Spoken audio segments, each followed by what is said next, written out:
Le fonctionnement des panneaux photovoltaïques repose d'abord sur le matériau dont ils sont constitués, le silicium. C'est un élément que l'on retrouve en abondance sur Terre puisqu'il est extrait de la silice contenue dans le sable. Le silicium a une propriété indispensable à la production d'électricité, c'est un semi-conducteur. Attention, ce n'est pas le seul matériau semi-conducteur qui existe sur Terre, mais actuellement, c'est celui qui a le plus la cote.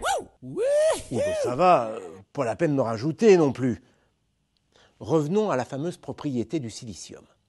Comme toute la matière qui nous entoure, le silicium est constitué d'atomes. Un atome, c'est un noyau de particules autour duquel gravitent des électrons, des charges négatives.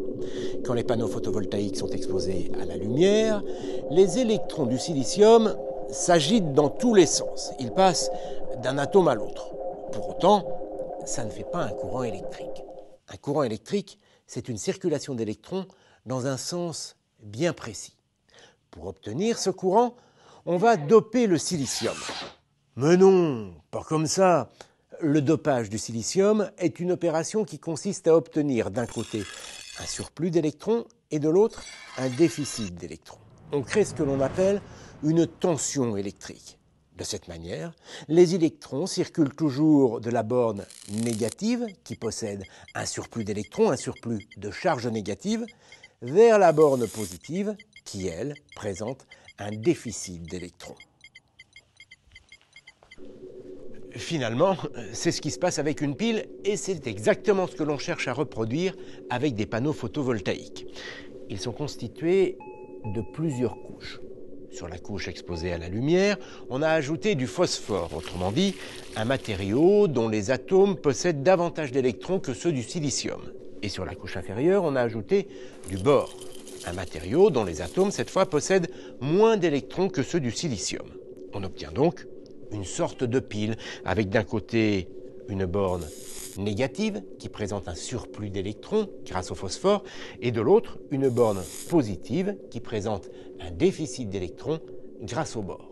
Il suffit ensuite de relier les deux bornes avec un fil conducteur, de placer sur ce fil une ampoule par exemple, et dès que le soleil vient frapper les panneaux, les électrons du silicium se mettent à circuler en alimentant au passage l'ampoule. On obtient un courant électrique. L'avantage, c'est que c'est inépuisable. Dès que le soleil brille, les panneaux photovoltaïques se mettent à produire du courant électrique. Vous l'avez compris, avec les panneaux photovoltaïques, ce n'est pas la chaleur du soleil que l'on recherche, mais son rayonnement. Voilà pourquoi le photovoltaïque est une solution parfaitement adaptée quel que soit l'endroit où l'on habite en France. Certes, la couverture nuageuse va diminuer le rendement des cellules photovoltaïques, mais malgré la présence des nuages, elles vont continuer à produire de l'électricité. La preuve, c'est en Allemagne qui à ce jour possède le plus grand parc photovoltaïque en Europe que l'on produit le plus d'électricité d'origine photovoltaïque. Or, entre nous, l'Allemagne n'est pas spécialement réputée pour sa météo ensoleillée. Bref, vous l'avez compris, le photovoltaïque, ça marche.